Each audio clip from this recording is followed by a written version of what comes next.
இன்றே டவுன்லோட் செய்து உங்கள் ஃபேவரட் ஷோக்களை என்ஜாய் பண்ணுங்க.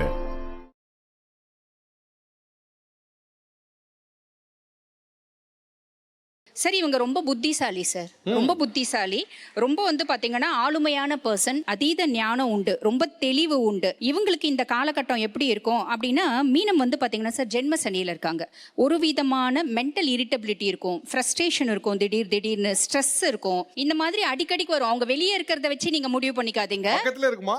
இல்ல வெளியே இருக்கிறத வச்சு நம்ம முடிவு பண்ணிக்கலாம். இவங்களுக்கு 7ஆம் பாவத்தில் பார்த்தீங்கன்னா சுக்கிரனும் செவ்வாயும் இருக்கான். அந்த பொண்ணுக்கு எப்பயுமே பார்த்தீங்கன்னா ஜென்ஸ் ஃபேன்ஸ் இருந்துகிட்டே இருப்பாங்க. ஆல்வேஸ் பார்த்தீங்கன்னா அந்த பொண்ணு மேலே அட்ராக்ட் ஆகிட்டே இருப்பாங்க. தட் இஸ் ட்ரூ அப்படின்னு சொல்லலாம். சனி பாக்கிய சனியாக இருக்கான். 10ல் பார்த்தீங்கன்னா சந்திரன் இருக்கான். இப்போ இவங்க தொழில் ஏதாவது செய்யணும் அப்படின்னு ரொம்ப பிளான் பண்ணாங்க அப்படின்னா அது செய்யக்கூடாது. இந்த காலகட்டமும் பார்த்தீங்கன்னா அவங்க ஒரு லவ்வபிளான கேர்ள் அப்படின்னு தான் சொல்லணும். அவங்களுக்கு ஒரு லவ் ரொமான்ஸ் எல்லாம் அவங்களை சுற்றி வரும். That is true. சாந்தினி, உங்களுக்கு டவுட் இருக்கா? நிறைய கடன் இருக்கு, நிறைய கடன் இருக்கு. எனக்கு கடன் தீக்கிறதுக்கு கடன் எடுக்கிறேன், அந்த கடன் தீக்கிறதுக்கு இன்னொன்று கடன் எடுக்கிறேன். அந்த மாதிரி பல வருஷம் கடன்லயே போயிட்டு இருக்கு. அண்ட் ஃபேமிலி இஷ்யூஸ் அப்படி இப்படின்னு நிறைய ஃப்ரஸ்ட்ரேஷன். அவங்க சொன்னது கரெக்ட் தான். பிஸ்னஸ் ஆரம்பிச்சேன், அது நான் க்ளோஸ் பண்ணிட்டேன், நஷ்டம் வந்துச்சு. ஓகே, ஸோ இப்போ உங்களுக்கு சந்தேகம் என்னன்னா 2026ல கடன் கம்மியாகுமா? ஆமா. யார் சொல்ல முடியும்? கடன் அடையாதுமா, கம்மியாகும். ஸ்டில் 3 years 4 years கிட்ட ஆகும் கம்ப்ளீட்டா ரிலீவ் ஆகி சூப்பரா வரதுக்கு. சரி, ஓகே. மீன ராசிக்கான பரிகாரம் யாரா சொல்லுங்களேன். கீழே விடுங்க, ஆட்ட விடுங்க. ஐயா, மீன ராசிக்கு பொதுவாகவே அவங்களுக்கு என்ன ப்ராப்ளம் அப்படின்னா, அவங்க ஜாதகத்தை ஃபர்ஸ்ட் நான் தான் பார்த்தேன். அவங்களுக்கு பிரச்சனையே மைண்டில் தான் இருக்கும். ஏன்னா அவங்க டேட் ஆஃப் பர்த் 2ல் ஆரம்பிக்கும். சந்திரன் எப்படி அப்ஸ் அண்ட் டவுன்ஸ் எப்படி 15 நாளைக்கு வளர்புறை தேய்புறையாக இருக்கோ, மன ரீதியாக அவங்க ஸ்ட்ராங் ஆனாங்கன்னா எல்லா ப்ராப்ளத்தையும் அவங்களால சால்வ் பண்ண முடியும். அப்போ என்ன செய்யணும்?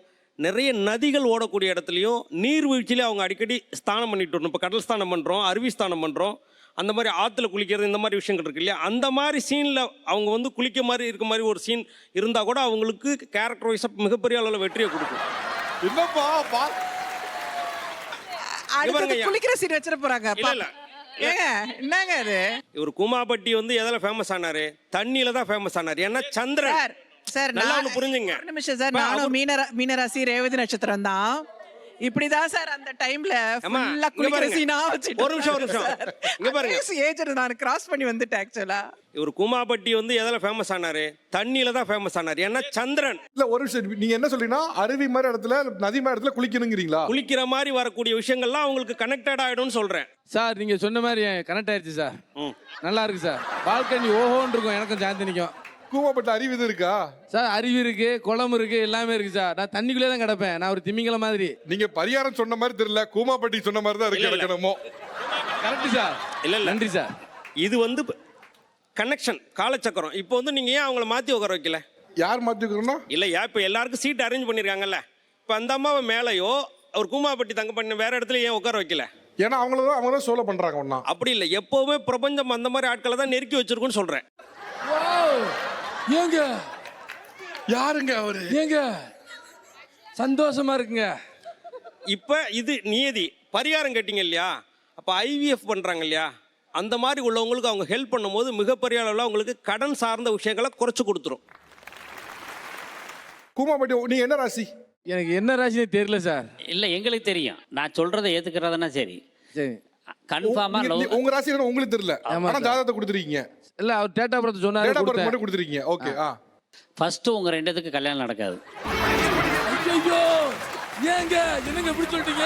Yes sir. முதல்ல ஒரு சந்தோஷமா இல்ல, எனக்கு தெரியும் சார். அல்ல, அவர் என்ன ராசின்னு சொல்லிடுங்க. எங்களுக்கு தெரியாது. அஸ்வினி நட்சத்திரம். எனக்கு ஒரு டவுட் வந்துச்சு. இப்போ வந்துச்சு டவுட். எனக்கு எந்த ராசி செட் ஆகும்? உங்களுக்கு கடக ராசி, விருச்சிக ராசி எல்லாம் செட் ஆகும். ஆனா உங்களுக்கு லவ் மேரேஜ் நடக்காது. நீங்க எப்ப எவ்வளவு வேணா சேலஞ்ச் பண்ணிக்கலாம், உங்களுக்கு லவ் மேரேஜே கிடையாது. அரேஞ்ச் பண்றதுக்கு யாருமே இல்லையாங்க? இல்ல, அரேஞ்ச் மேரேஜ் தான். பெரியவங்க யாராவது ஒருத்தர் உங்களுக்கு கட்டாயம் கல்யாணம் பண்ணி வைப்பாங்க. நீங்க பார்த்த மாப்பிள்ளை நீங்க இது அரேஞ்ச் பண்ண முடியாது. அப்படியா? ஆமா. கல்யாணம் நடக்குமா? அப்போ கன்ஃபார்மா கல்யாணம் நடக்கும். இந்த வருடத்துல உங்களுக்கு மே டு அக்டோபருக்குள்ள கல்யாணம் நடக்கும். Oh my God. அப்புறம் சந்தோஷம். நீங்க சந்தோஷப்படுறீங்க? உன் கூட கிடையாதுடா பைத்தியமே. என்னங்க இப்படி மணி அடிச்சு விட்டீங்க? எந்திரிப்பா, அந்த புள்ள வாழ்க்கையை கெடுக்காத. அங்கிட்டு போ. நல்ல விஷயம் சொல்லுவாங்க சார். அவர் ஒரு குளத்துக்கு பக்கத்துல குட்டிச்சுவரான இடத்துல பிறந்தவர். குளத்துக்கு பக்கத்துல ஒரு குட்டிச்சவர் மாதிரி இடத்துல நீங்க பிறந்தீங்கிறாப்ல.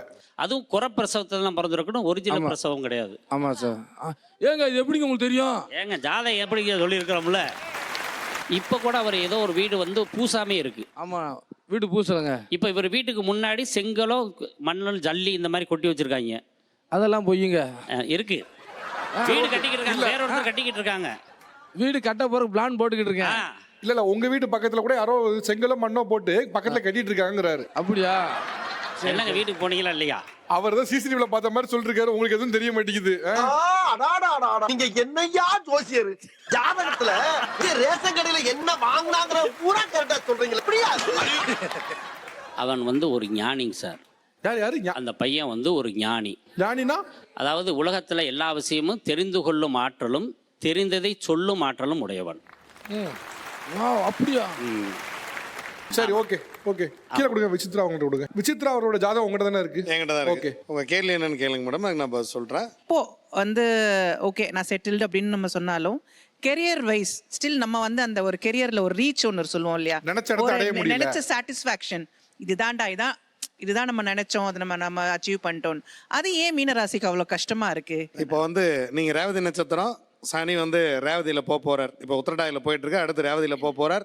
கரெக்டா ஒரு 7 மாசம், 7ஆம் மாசம்னு வச்சுக்கலாமே, ஜூலைக்கு மேல நீங்க வந்து என்னை கூப்பிட்டு சொல்லுவீங்க, நான் நினைச்ச ஒரு இடம் இப்போ கிடைச்சிருக்கு அப்படின்னு சொல்லி. உங்க கெரியர்ல நீங்க ரொம்ப நாளா உங்க மனசுக்குள்ள நீங்க எக்ஸ்பெக்ட் பண்ண ஒரு விஷயம் நீங்க தேடாமையே 7ஆம் மாசம் உங்களுக்கு கிடைக்க போகுது. நீங்க வந்து இந்த தமிழ்நாட்டிலேயே மிகப்பெரிய ஒரு சிலை அமைப்பீங்க. அது சிவனாக இருக்காது, அம்மனாக, குறிப்பா காளியாக இருப்பதற்கு வாய்ப்பு இருக்கு, பத்ரகாளியாக இருப்பதற்கு வாய்ப்பு இருக்கு. என்னெல்லாமோ சொல்றாருங்க. 136 அடியில பத்ரகாளி செய்யறதுக்கு 2027 உங்களுக்கு ஒரு வாய்ப்பு கிடைக்கும். அதை வந்து பிடிச்சிங்கன்னா நீங்க நினைச்ச இடம், நீங்க நினைக்காத இடம், பேர் புகழ், மக்கள் உங்களை தேடி வர்றதெல்லாம் வேற லெவலில் இருக்கும். எனக்கு தெரிஞ்சு நாளைக்கு வந்து அவங்க ஸ்ரீ ஸ்ரீ விசித்ராந்தா சுவாமிகள் பேர் வாங்க நினைக்கிறேன். நீங்களே அவங்களோட ஆசி வாங்க நிற்பீங்கன்னு நினைக்கிறேன் எனக்கு தெரிஞ்சு.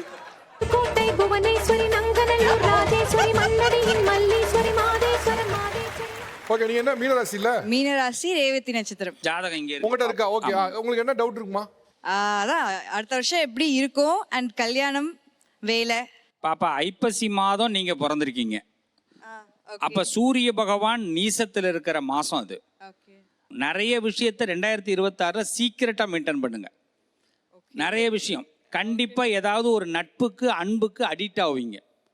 அது வெளியில தெரியாம பார்த்துப்பீங்க. அதுவும் முக்கியமா பார்த்தீங்கன்னா அடிக்கடி செல்போனை எடுத்து பார்த்துப்பீங்க, மெசேஜ் போட்டிருக்காங்களான்னு பார்த்துப்பீங்க, அது டெலீட் பண்ணலாமா வேணாமான்னு பார்ப்பீங்க. நடக்கும் பாப்பா 2026 இது நடக்கும். அப்ப ஏனாவும் உங்களுக்கு வரும். ஓகே, கல்யாணம் ஆகுமா? அதுதான் சொல்றேன், கல்யாணத்துக்கான முதல் படியே செல்போனை எப்ப நம்ம மறைக்கிறோமோ கல்யாணத்துக்கு ஆக போகுதுன்னு அர்த்தம். நீங்க இப்போதைக்கு என்ன சிங்கிள், அடுத்தது பாருங்க கண்டிப்பா உங்களோட ஸ்டேட்டஸ்ல ஒரு சூப்பரான ஹிட்டான சாங் வைக்கிற அளவுக்கு நீங்க இந்த 2026 ஆரம்பமே இருக்கும் உங்களுக்கு. ஓகே.